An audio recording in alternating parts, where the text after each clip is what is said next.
Today, we're going to kickstart this amazing transformation into becoming a woman who works with purpose. And I know how hard the struggle is when it comes to having a career with purpose. So that's why I put together these 5 things that you can do right now. Tyese Eliasen is going to really dive into this topic for you. You are going to love her tips and tricks. She is absolutely incredible, and I can't wait for you to dive in.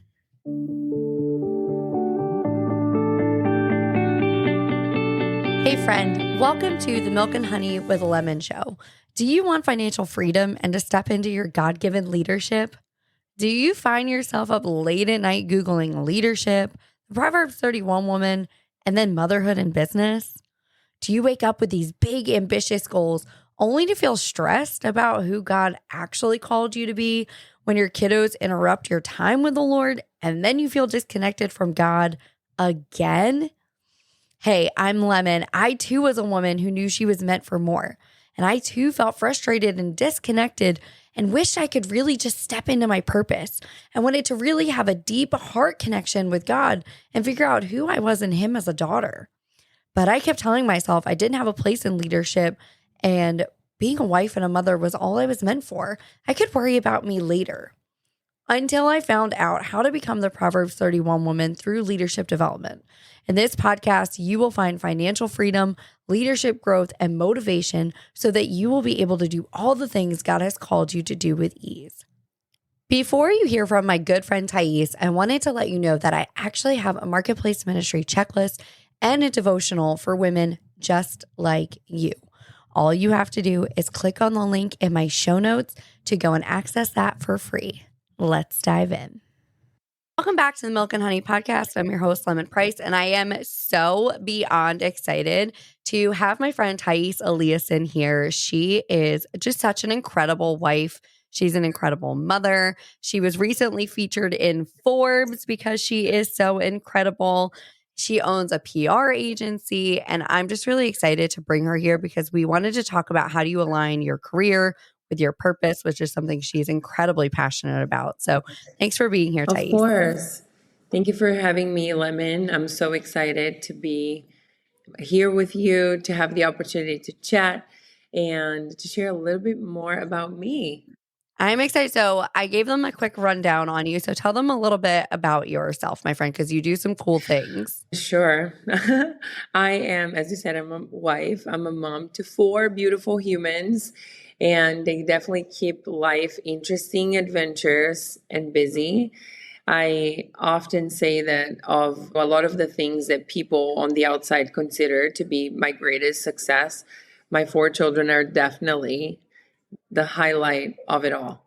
And, they are truly my dream come true and the answer to my utmost precious prayers. It wasn't an easy journey to become a mom for me. And I think because of that, I even treasure more. And, and it's funny, I said they keep life interesting. And if those who know me would say, as if your life is not interesting enough, but truly, I have been so blessed to grow up in a home where my mom and dad love Jesus so much, and they are passionate about the mission of serving others. And so my life, which I put, that's actually also on my bio on my Instagram, it's like living the ordinary and making it extraordinary. My parents made life so fun and full of adventure, and because they were a pastor's missionary, there was always a fun trip or getting to know people, eating different foods. And so when I had my own children, it was just adding to a pretty already fun life because my parents set the bar really, really high. Yeah, it's really fun over here. Oh my gosh. Yeah, you live such a fun life. If y'all are going to have to immediately go follow her on Instagram because do you guys remember that show, like, Where in the World's Carmen Sandiego? That's how I feel about Tyese. Like, where in the world is Tyese today? Because you are always jet setting around the world. And I'm like, where is she? I don't know how you do the things you do. I think there's a clone of you somewhere because I actually have no clue how you do all of the amazing things that you do, the way you serve that you do, the way you're a wife and a mother that you are, and the friend that you are. I am completely impressed by you and amazed by you every single time I see what it is you're doing. And I feel so honored to call you a friend of mine. So just know I love you so much. And everybody else is going to be obsessed with you. So it's your anniversary of your agency, Yes, isn't it? Lemon, first of all, We're thank like, you. okay, tell me Thank you for about all your that. words. I receive it as a huge encouragement from a dear friend who is amazing herself, who is a wife and a mother and all the things herself. So thank you. This year, I will be celebrating this month 5 years of TPR. When I started my public relations agency, I knew that my utmost purpose would be to serve and the fulfillment of my clients' dreams, with which often I would say 99% is personal brand awareness and recognition. And then I have some corporate brand awareness and recognition as well. But to make them known and make their cause known by their audience is my goal. And as I make their dreams come true, little they know that they are making my dreams come true. And so I have this just, I don't want to say weird, but it's this very special fulfillment when I see that we set goals for a client and we achieve them, because for them, that means, oh my gosh, my dreams are coming true. So it's not just a task and what checklist and let's just do all these things and check, check, check. Even on the busiest of the days, we know that we are like in a dream factory working really hard so that they live the reality that they so much long for. And with that, we have so many strategies. A lot of people think that media relations and having placements on magazines, blogs, newspapers, or getting them booked at podcasts is just it. It really isn't. It's just one of the strategies that we use to have them achieve their goals with personal branding. So we have a lot of intentional network. That's one of our strategies. So putting, let's say, lemon price at an event at the right place at the right time at the right table, so that organically you can have a conversation with someone that you so much want or need to advance your business. And many times it does feel for our clients like it's so effortless, but there is a lot of hard work for that, or for moments like that to happen. And also, I preach a lot about community integration, community relations. There's no way that we can live in a community and not be an active part of that community. And I could go on here for like hours just talking about this. I say it all the time. It is giving and receiving that the world goes round. From the Stone Age to now, before it used to be like I had the kettle, maybe you had the greens, and to have a balanced life, we swapped it. Now, in a capitalist world we live in, it's all about doing the trade with money, with currency. So if you want something from me, you give me your money and you have my something. If I need something from you, I give your money and then I get something. And so it also works with talent. Many times I will do something for you.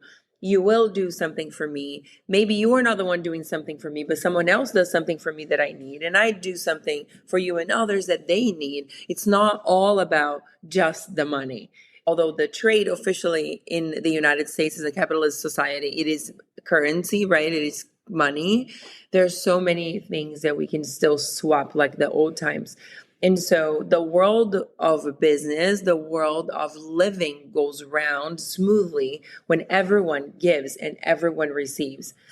I always feel like we do have this imbalanced society when there's more of takers than givers, because everyone has a very important spot in that society. And even if you feel like you're small, maybe you feel, oh, I don't have the means, or I don't have the contacts, or I don't have any business, I don't have this.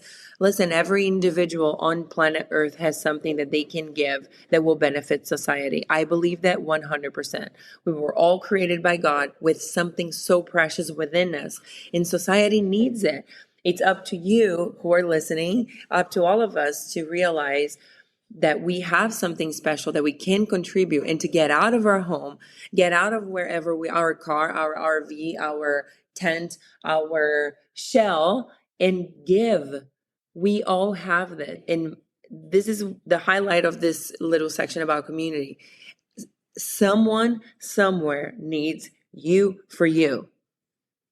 And so when we understand that, we will come out and we will be contributors of the society. And therefore, society will have so much more value for us and vice versa because we're part of it.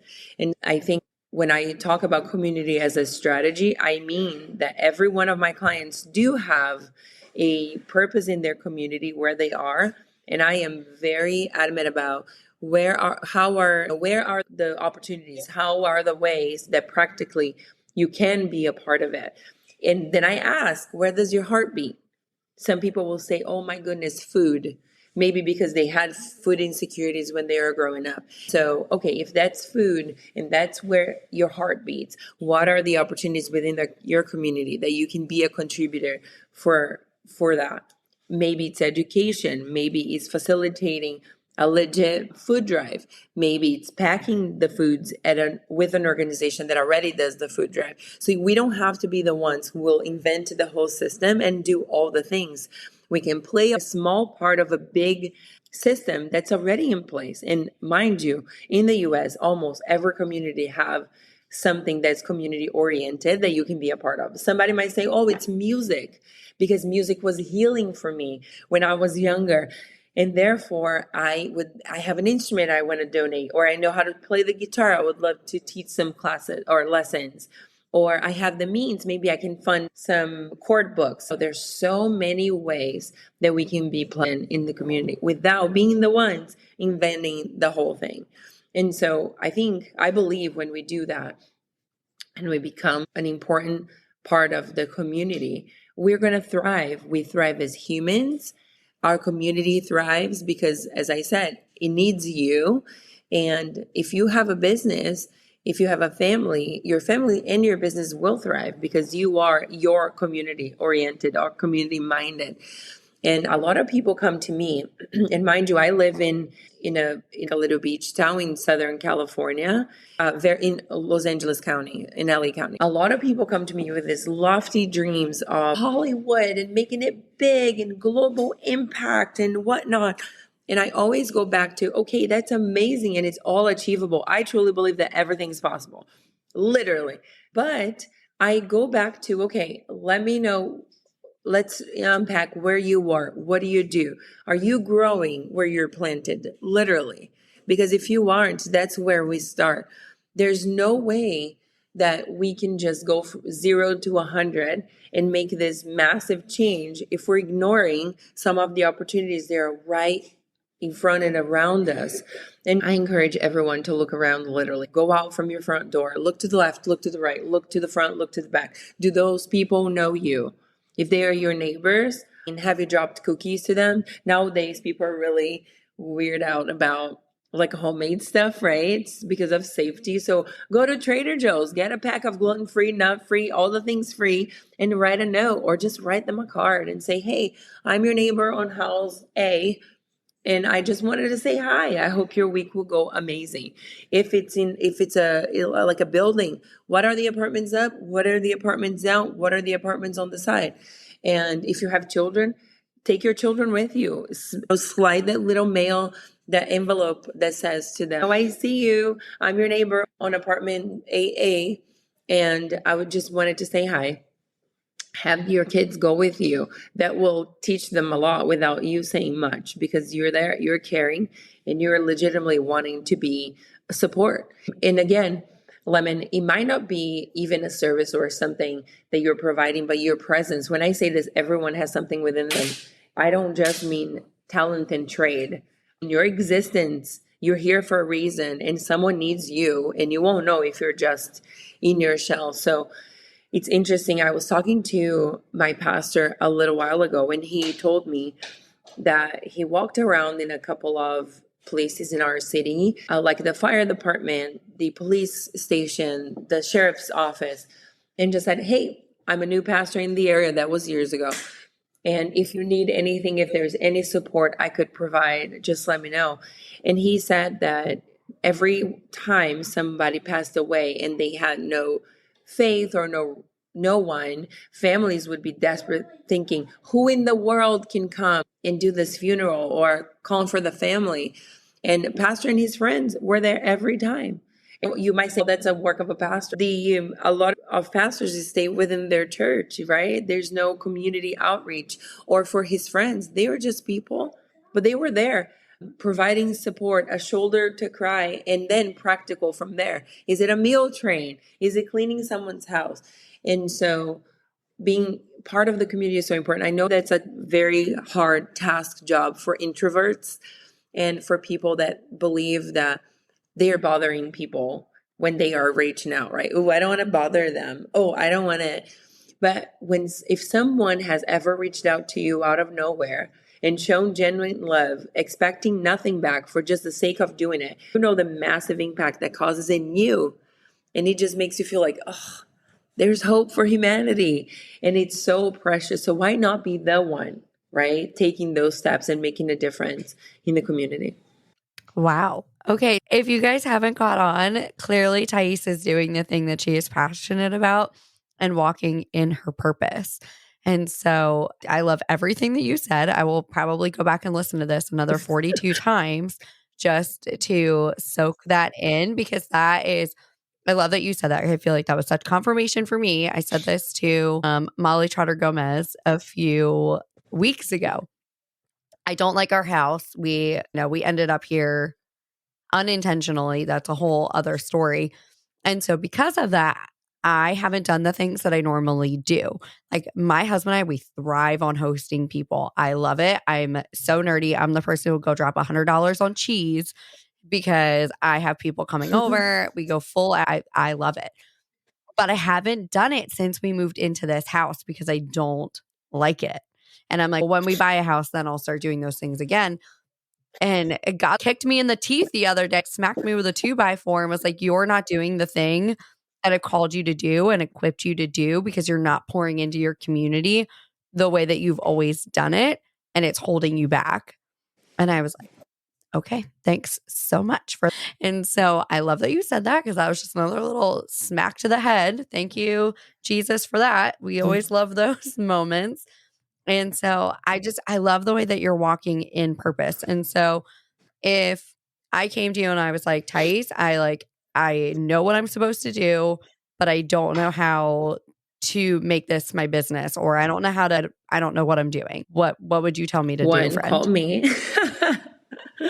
Just kidding. What I would say is, everything that we do career-wise must have a purpose that we're passionate about. I mean, it's very rare that you have someone who is thriving legitimately on a career, and especially as an entrepreneur, that they are like, oh, I'm just here for the money, or I'm just here for, because there's so many bumps along the way. The money won't keep you there. It's purpose.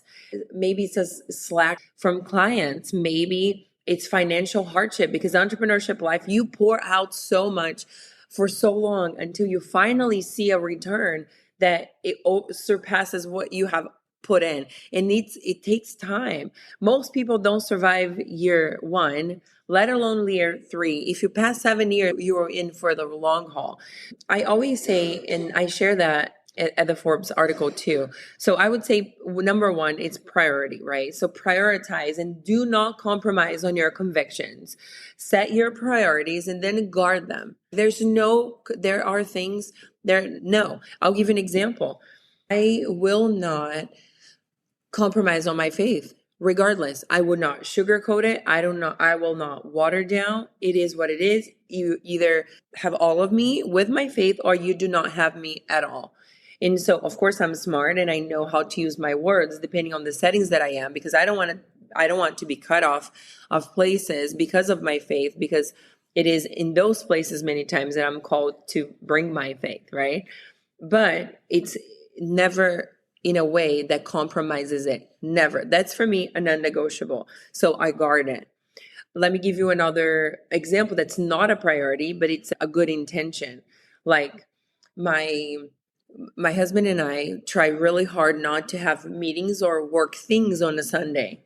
Sometimes he owns a jiu-jitsu studio, and sometimes he needs to teach a class. And with private classes, like nobody wants to have a jiu-jitsu class with me. I'm not a world champion, an amazing 6-degree black belt, maybe one day, but it's not who I am. So when people want to book private classes, they want him.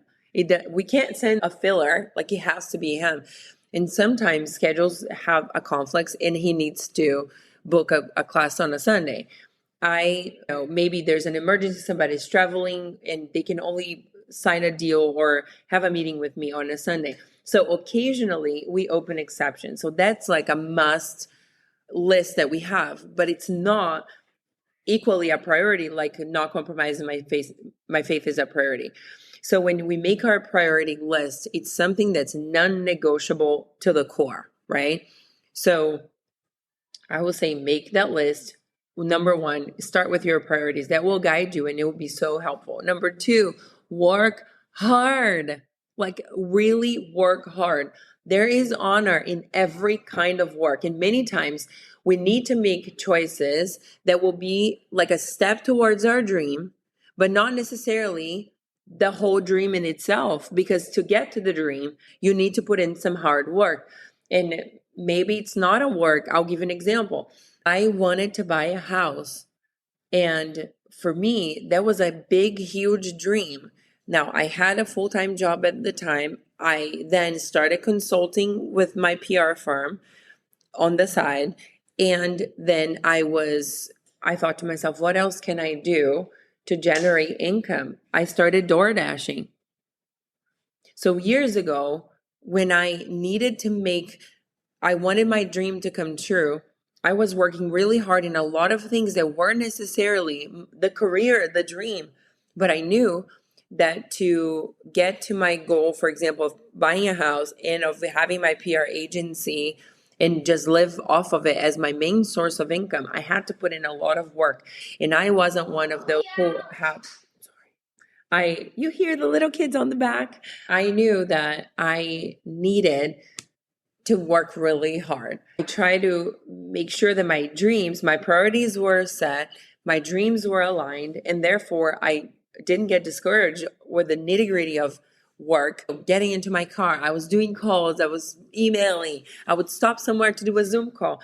And back then it was the beginning of the pandemic. I remember looking at all the filters on Zoom and be like, oh, you can even tell them on my car. It's great. Professional, huge, beautiful office here. And I was making it happen with no excuses because I knew where I wanted to get. So again, the priority list is important. And then working really hard with no excuses.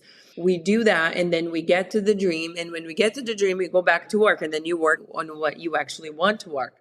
But regardless, there's no bad work. And when I say that, of course, I don't want to get into some things that are illegitimate. I'm talking about everything that's illegal under the law and the word of God. Every type of work has honor to it. And maybe somebody needs to listen to that today, Lemon, because maybe they're doing a work that they're ashamed of. Maybe, and I have a little house story that I'll say for another time, but I can empathize with you. And I know that when I was in a season, in a place where I didn't feel honored because of my surroundings, I was like, no, I'm not going to host that Bible study because who's going to want to come here? No. And after a whole bunch of months, maybe almost 2 years, that I broke that out of my head and I opened my doors, that's where God did his most beautiful work in my life and in the life of my family and in the life of the women that came to my Bible study. So just like in that moment, these limiting thoughts, they're holding us back from fully being who we can be, and not feeling honor because of our work is one of them. There is honor in every work. The Lord says to us, by the sweat of your brow, you shall eat.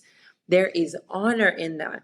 And we have to step into whatever job we are performing and think, there is honor in this. In walk like you honor yourself, like you are honoring the people you're serving, because there is honor. Number 3 is give back. And I'm not going to spend a whole bunch of time on here because I talked about community a lot. But yes, giving back involves the community. There are so many organizations. There are churches, there are nonprofits, there are foundations, there's sports volunteer boards, schools volunteer boards. I'm sure that everyone listening has something they can contribute to the community. So open your door and get out there. Number 4, keep learning. Albert Einstein said, better than me, for sure. Commit yourself to lifelong learning. The most valuable asset you have is your mind. And when we stop, and for some, keep learning might literally being more education, like formal education, more certificates, more courses. Some people are scholars, they go into research. For some people, it's teaching, because teaching keeps them engaged and keeps them always looking for answers and for more learning. But for other people, it might be, oh, I'm going to listen to this course and I'm going to apply it. It might be, I'm going to grab a book. I'm reading this book recommended by my dear friend Christina Smallwood, Atomic Habits. This book is life-changing. And I know a lot of people that have read over and over, because it gives us little tips on how to massively change our lives.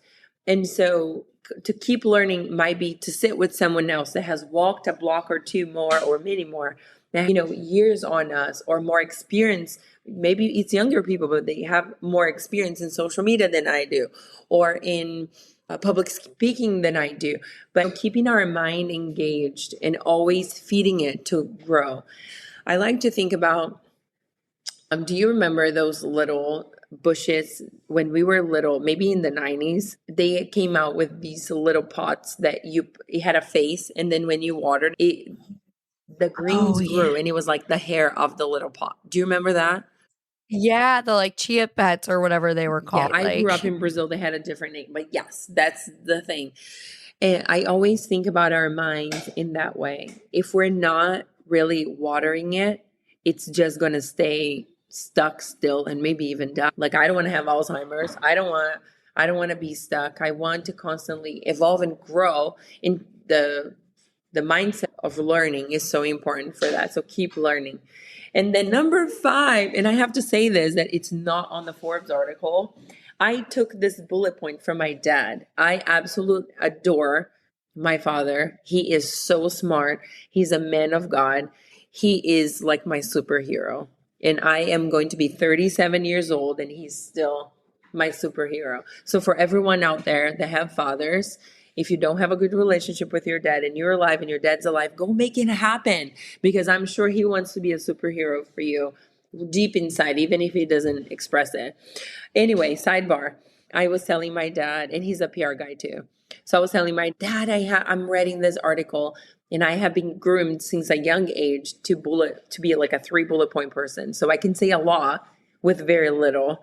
And amazing writer of Forbes said to me, Tyese, these stories are amazing, but they're too little. Can you expand? So I took a homework back. Again, I'm always learning, and I devoted extra time for it, because the first time wasn't good enough. And I took that criticism in a very constructive way and started expanding the story a little more, but I still got stuck, and I'm like, Dad, can you help me? Can you look at these bullets? I need to close this up, and I'm so stuck. And he wrote 3 words: enjoy the ride. And so this really brings it all home to me, because when we learn to appreciate the small things in life, everything will be way more meaningful. And let me tell you, most of our joy and hardships do happen while we are on the road to achieve the goal, and not necessarily just when we land there and we achieve it. And I almost say, when you're in a roller coaster, you don't go in a roller coaster wanting to go from A to B. You're in for a ride. And I almost feel like, throw your hands up in the air, go ahead and enjoy the process. No, it will have ups and downs. So just sitting down and expecting there will be like smooth, linear sail, it's just never going to happen. So if you want to start your business, I would say these things: make a priority, work really hard, give back to your community, keep learning. And in this learning, that's when it might be, okay, who can guide me in how to open an LLC? Do I even need one? What do I open? How do I make my books? Is this software or that software good? Should I invest the money on this, on that, or should I do it on a Google?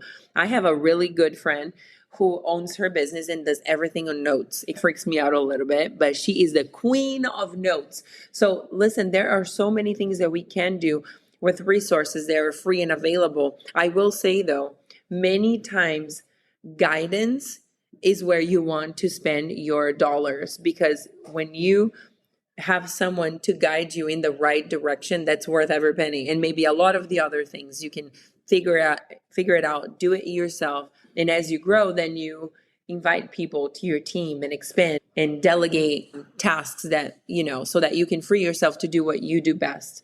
So the keep learning part of it comes with all the business details. And then enjoy the ride, because if you have your priorities set, if you're involved in your community, if you are working really hard, then that's the recipe for your thing, whatever that thing might be. I love that, because I feel like it sums up everything you said. Because when you're walking with purpose, the bumps in the road and all those things, they don't really matter as much. And you can expect them to come, and it doesn't make as big of a difference anymore, right? Because you're rooted in something deeper than the business. And you're actually in alignment with what it is your purpose is. So Tyese, my friend, thank you so much for being here. We could do a whole other episode just on those and dive into those even more. But then we would be here for 12 hours, I feel like. And I know you get a fun day off with your kiddos, which I'm very excited for you. So Tyese, my friend, where can everybody go find you to go connect with you? You guys are going to want to, because like I said, she is Thank amazing. you. So the easiest way to get in touch with me definitely is, let me do all the things. So my personal Instagram is Tyese Eliasen. That's THAISELIASEN. And then the PR Instagram is t.prmedia. You can see all the things and some updates and fun about all of our clients. Definitely website, TyieseEliasen.com, and also email Tyese@TyieseEliasenPR.com. So it's all in there. Thank you for having me, Lemon. Thank you for the incredible work that you are doing and for creating this platform so that a whole bunch of awesome people can share what it is that they're doing to make an impact in the world. Oh my gosh, Tyese, thank you for being here. When we're recording, I just spent the weekend with Tyese, and I'm so sad that I'm not with her right now. We're on two different coasts, and I love you so much. I love the work that you're doing. The people she works with are absolutely incredible. You guys have actually heard from some of the people she has worked with already. I'll let you guys try to figure out who some of those amazing clients are. Go stalk her Instagram and go figure it out. She's just amazing. And so thank you for being here. Just thank you for the love that you have for people and for community and just the Lord and the way that you use the gifts and talents He's given you to make this world a better place. Hey friend, I hope you enjoyed today's episode. If so, would you just take 30 seconds and share the episode with a friend who may need a little help finding their purpose too? Also, please be sure to leave a review on Apple Podcast. It lights me up to know this podcast is helping you. And so I'll be off wrangling some kids, teaching leadership classes, and I will see you back on Monday for another episode. Toodaloo.